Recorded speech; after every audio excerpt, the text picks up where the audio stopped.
જય માતાજી દોસ્તો। ડિનરમાં કોઈને સ્વીટ ખાવું હતું, કોઈને સ્પાઇસી ખાવું હતું, તો જેને સ્વીટ ખાવું હતું એના માટે બનાવી મીઠી સેવ, અને સ્પાઇસી ખાવું હતું એના માટે તીખાને તમતમતા મસ્ત મજાના બનાવી નાખ્યા ફ્રાઈડ રાઈસ। તો ફ્રાઈડ રાઈસ બનાવવા માટે મેં ઘરે જેટલા અવેલેબલ હતા એટલા શાકભાજી લઈ લીધા છે, જેમાં કેપ્સિકમ હતા, ગાજર હતા, કોબીજ હતી ઘરે। તો આ બધા શાકને મેં ઝીણા ઝીણા કટ કરી લીધા છે, અને સાઈડમાં પેનમાં મેં ગરમ પાણી કરવા મૂક્યું હતું, એની અંદર મેં 10થી 15 મિનિટ સુધી મેં રાઈસને પલાળી લીધા હતા, પાણી નાખીને મૂકી દીધા હતા સાઈડમાં। પછી રાઈસ ઉપરથી જે પાણી હતું વધારાનું એ કાઢીને અને બાફવા મૂકી દીધા છે। એની અંદર મેં નાખ્યું છે મીઠું અને થોડુંક ઘી, અને આપણે 70થી 80% કૂક થાય ને ત્યાં સુધી રાઈસને બાફવા દેવાના છે, પછી એને કાઢી લેવાના છે, બરાબર।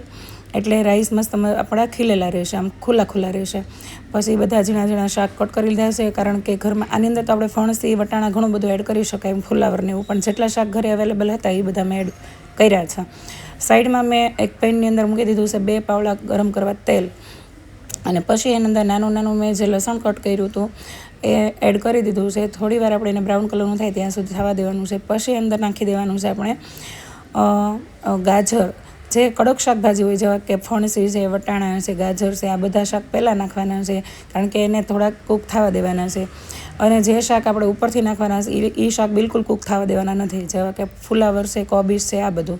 તો આ બધા શાક અંદર એડ કરી, કાંદો એક અંદર એડ કર્યો છે, પછી નાખી છે આદુ મરચીની પેસ્ટ। ફૂલ ફ્લેમ ઉપર આપણે એને હલાવતું રહેવાનું છે, અને પછી મેં અંદર એડ કરી દીધો છે શેઝવાન મસાલો।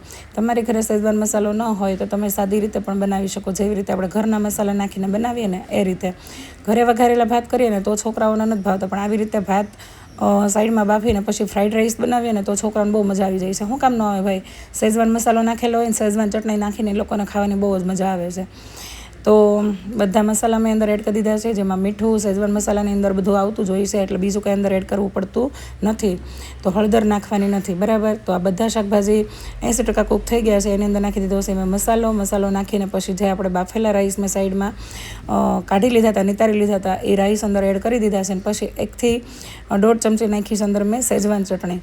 આ ચટણી તમને બેકરીમાંથી મળી જ જશે, અને છોકરાઓને ઘરે ચાઇનીઝ ભાવે છે એનું કારણ જ આ છે, બરાબર। સોયા સોસ ને આ શેઝવાન ચટણી, શેઝવાન મસાલો અને આના બધાના ટેસ્ટ આવતા હોય ને એટલે છોકરાઓને મજા આવે છે, એ તો મેં નોટિસ કરી લીધું। ઘરના મસાલામાં એવો ટેસ્ટ ન હોય, પણ બેસ્ટ હોય હેલ્થ માટે, પણ છોકરાઓને ભાવે એ સાચું, પણ બહારથી લાવું એના કરતાં ઘરે બનાવી દેવું સારું, બરાબર।